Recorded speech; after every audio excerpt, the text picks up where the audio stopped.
Ei, tu tá procurando um curso de programação que aprender Java comigo só usando exemplos de Naruto desde o absoluto zero até avançado com Spring AI? O link tá aqui embaixo, entra no batismo de Java. Vamos chegar dando uma olhada aqui no vídeo do Matheus. Fluente em inglês, talvez você esteja perdendo tempo. Rapaziada, eu sou um grande defensor de que você tem que aprender tudo. Eu acho que se você não souber inglês e é programador, você é um grande analfabeto. Mas vamos dar uma olhada aqui no Matheus, o que ele tem a dizer sobre isso. O vídeo de hoje é mais um vlog, né, que a gente vai falar sobre a importância do inglês no desenvolvimento de software. E primeiro, pessoal, eu considero extremamente importante não só para nós desenvolvedores, como para todas as outras áreas. O inglês é muito importante, tá? Boa. Eu tava procurando aqui, ó, eu achei tá até todo sujo aqui, é um estojo de CDs, tá? E aqui dentro desse estojo de CD, eu encontrei algumas relíquias aqui, ó. Live CD do Ubuntu, Caraca, versão 5. Eu não sei vocês, mas eu tinha muito CD. Eu sou da época que a gente comprava aquela revistinha do... Qual era o nome daquela revista? De detonado, eu acho que era GameStop, Game não sei o quê, que vinha um CDzinho assim. Eu lembro de até hoje de comprar uma que vinha o CD do Final Fantasy. Eram 4 CDzinhos do Final Fantasy que vinha no verso da revista. Eu não sei se vinha no verso da revista ou se você tinha que colecionar um cupomzinho e aí você dava um valorzinho. Cara, mas era muito bom. Bons tempos. Então, eu encontrei um outro aqui já mais atual, ó, Ubuntu Server Edition 9.10. Então, aqui nesse estojo eu tenho muitas coisas. Caralho, estojo. E o pessoal me pergunta como é que é o meu inglês, se eu fiz inglês, enfim. Gente, eu fiz... 4 anos e meio de inglês aqui no Brasil, na Fisk. Então eu tava procurando esses CDs justamente, ó. Fisk, Basic 1, o módulo 2 do Basic. O meu speaking acaba não sendo tão bom assim, né? Cara, esse daqui é uma puta verdade. Eu não sei vocês, mas eu já falei, na verdade, pra vocês aqui, que o meu primeiro trabalho foi lá com 16, 17 anos. Eu entrei pra trabalhar na secretaria de um curso de inglês. Eu ganhava o direito de uma bolsa de estudos. Então eu podia estudar de graça nesse curso de inglês, que na época, a gente tá falando aí, meu irmão, de 2007, 2008, talvez, não sei. Na época... era papo de R$290 a mensalidade, meu irmão. Mensalidade era R$290. Então, cara, curso de inglês no Brasil é um bagulho caríssimo, irmão. Na época era R$290. Hoje em dia eu não faço ideia, mas deve ter passado de R$500, R$700 a mensalidade. E aí até fica uma pergunta aí pra vocês que estão aqui na live, vocês estão no corte. Vocês fizeram um curso de inglês? Como é que foi o processo de aprender? Vocês aprenderam pelo YouTube? Porque, cara, graças a Deus, eu acho que se eu não tivesse tido a oportunidade da minha primeira vaga de trabalho ter sido num curso de inglês, eu acho que eu nunca faria inglês, cara. Porque eu vim da zona norte do Rio de Janeiro, que era impossível eu pagar esse valor. É tipo assim, era impensável eu ter R$300 sobrando todos os meses pra pagar num curso de inglês em 2008, pô. É impensável. Eu aprendi todas as etapas e o que... melhor eu tenho do inglês é o meu listening, certo? Então eu consigo assistir, por exemplo, um filme sem legenda. Eu entendo, sei lá, 80%, talvez um pouquinho mais, de um filme sem legenda. Pode ser de comédia, pode ser de romance, eu consigo compreender. E a minha leitura para uma documentação técnica, ela é muito boa. Porém, quando eu vou conversar, eu ainda penso em português para fazer uma tradução para o inglês. E eu também não tenho tanto costume de escrever em inglês. Então, mas isso é muito comum. Então, por que eu tô falando isso hoje para vocês? Até porque no meu entendimento, pode ser que eu esteja errado, né? A gente tem 3 tipos de cenários aqui. A gente tem cenários onde tu vai trabalhar em empresas no Brasil com um time brasileiro. Vamos botar assim, brasileiro. Você tem um cenário onde tu vai trabalhar em empresa fora do Brasil, vamos botar aqui, empresa internacional, com time totalmente americano.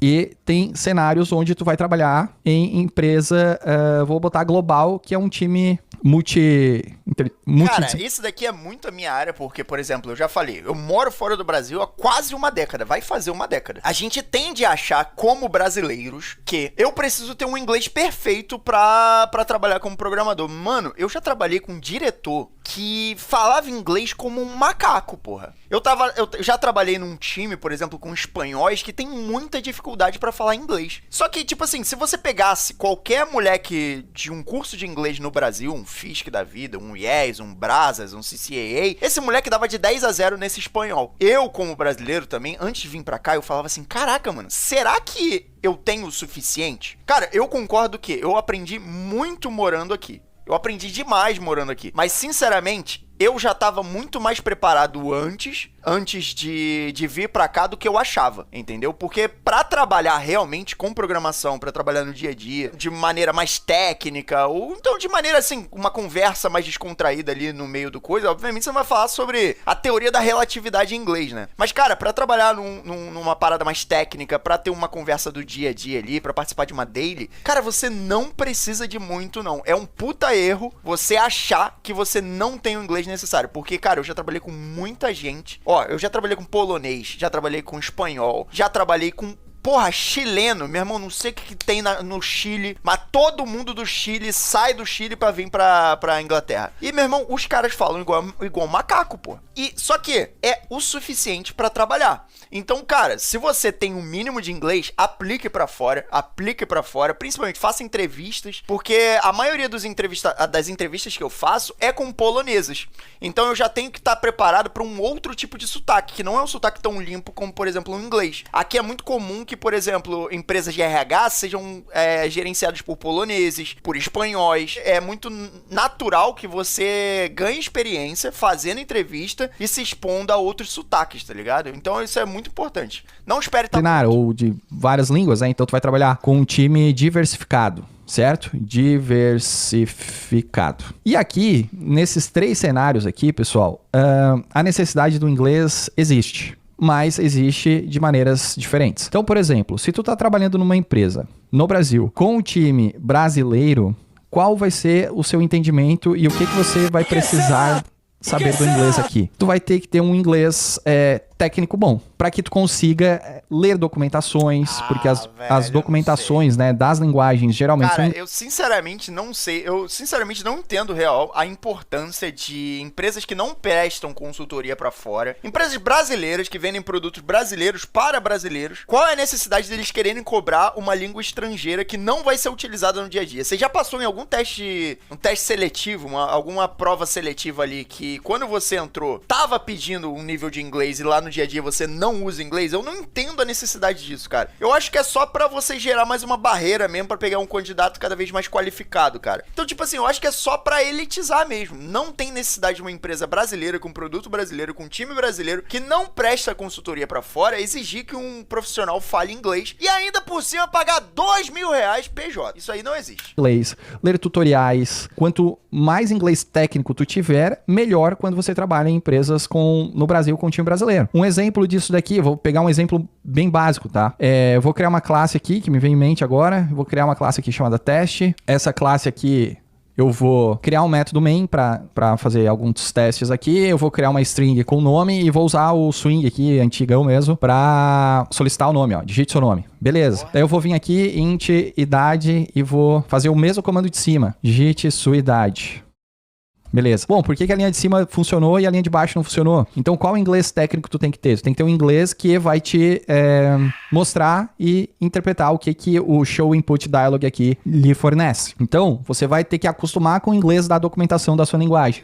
Assim, eu entendo, mas na questão de documentação, cara, você tem tradutor, você tem um monte de coisa. Inclusive, o cara botou ali, ó, o Startup Me. Você não aprende inglês para uma empresa, mas você aprende inglês para si. E se você quer evoluir, isso é algo que você investe. Cara, eu até entendo essa parada, mas eu acho que investimento é muito coisa de classe média pra cima, tá ligado? O pobre mesmo, ele vai fazer as coisas que ele precisa fazer para viver um pouco melhor ou um pouco menos pior. Essa é a parada. O Notiabot84 botou aqui, ó: trabalhar com um colega que não sabe ler inglês é muito ruim. Os caras só aprendem coisas se tiver cursinho de brasileiro no YouTube. Cara, eu não sei, mano. É muito complicado, cara. É uma linha muito tênue. Por exemplo, tem gente que diz que se você for aprender a programar, por exemplo, você tem que aprender a programar já tudo em inglês. Fazendo curso em inglês, declarando variável em inglês e tudo mais. Cara, mas eu acho que não necessariamente, cara. Eu acho que isso não é uma obrigatoriedade, não. Entendeu? Eu não tenho uma opinião formada. Talvez se você tiver uma outra opinião, você consiga mudar a minha opinião. Mas eu acho que inglês não é extremamente necessário se você morar no Brasil para trabalhar com programação. Não é necessário. Se você não trabalhar com time internacional, não prestar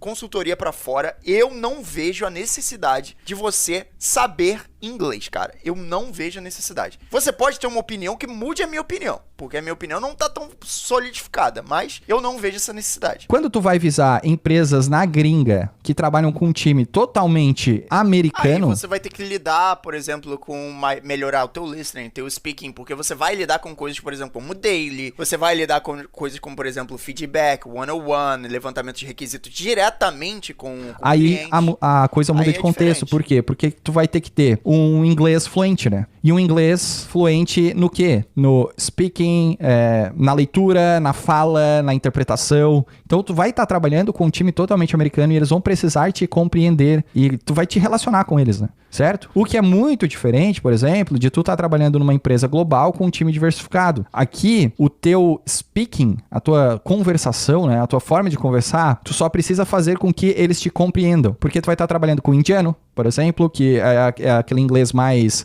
não é pausado, né? Mas é aquele inglês estranho do nosso... Quando a gente vai escutar, né? Mas eles se fazem compreender. Então, tu vai estar sabendo que tu vai trabalhar com francês, com canadense. Então, o teu speaking não precisa ser tão fluente assim. Porém, tu vai ter que ter um inglês técnico e tu vai ter que ter... Tu vai precisar saber escrever bem. Então, assim, são tipos e níveis de inglês diferentes, na minha opinião, tá? Mas eu quero deixar bem claro pra vocês que inglês é muito bom e muito importante, beleza? Cara, eu acho importante sim, mas numa escala de importância, eu particularmente acho difícil você investir num curso de inglês no Brasil, ainda mais pelos valores que são. Sendo que, cara, aprender inglês, eu acho que é a parte mais fácil. Você praticar o inglês sendo brasileiro é muito difícil, cara. Tem gente que aprende inglês com um jogo. Por exemplo, eu aprendi a escrever em inglês no Tibia em 1998. Em 1999, eu tava escrevendo em inglês pra ficar no trade com polonês, pô. Os caras polonês que dominavam o Tibia em 99, 98, eu tava lá batendo papo com eles em inglês. Eu tive que aprender essa parada. Então tem muita gente que aprende inglês, por exemplo, lendo legenda de jogo, ou porque, sei lá, tem uma série coreana maluca aí que eles gostam e só tem legenda em inglês, ou sai primeiro em inglês.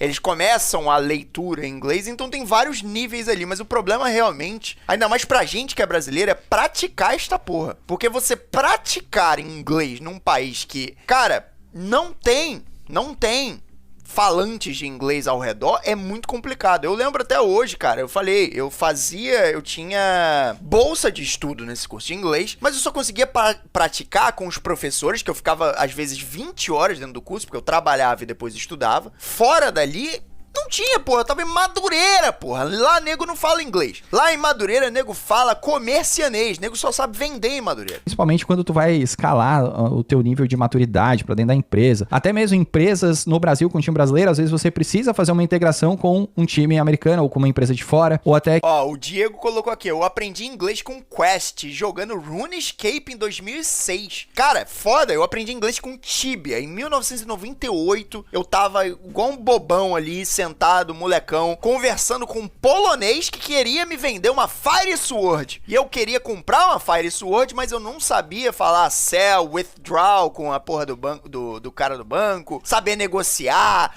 Então eu tinha que aprender a escrever em inglês e ler em inglês, porque o Tibia é todo text-based, né? Principalmente na época.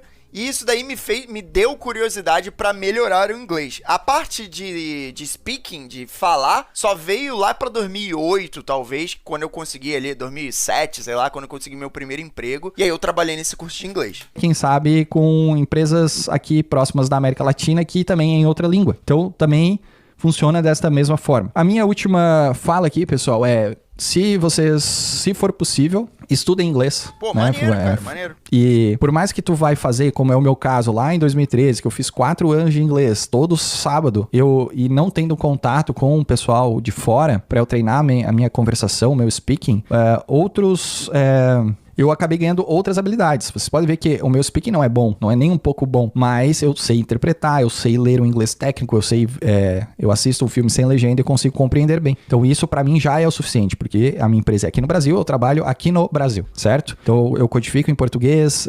Uma outra coisa que é legal, né? Às vezes tu vai pegar uma base de dados pra fazer uma integração, a base tá em inglês, então tu vai ter que interpretar Isso. Cara, inglês é fundamental para qualquer área, certo? Então procurem estudar um pouquinho, que vai fazer muito bem para ti. Beleza? Cara, vai fazer muito bem pra ti. E tem também uma startup que ela é canadense, que ela faz o seguinte, ela junta velhinhos em asilo com pessoas ao redor do mundo que querem falar inglês. Então você paga um valor muito barato pra falar com velhinhos que são falantes de inglês no Canadá. É muito legal, procure essa startup no Google e um excelente vídeo do Dr. Matheus. Um excelente vídeo. Cara, esse corte foi legal pra cacete, mas você quer um vídeo mais legal ainda? Clica nesse vídeo que tá aparecendo aqui pra você e não se esquece também não de se inscrever no canal e deixar um comentário aqui pra fortalecer. Então a gente se vê no próximo vídeo. Clica aqui.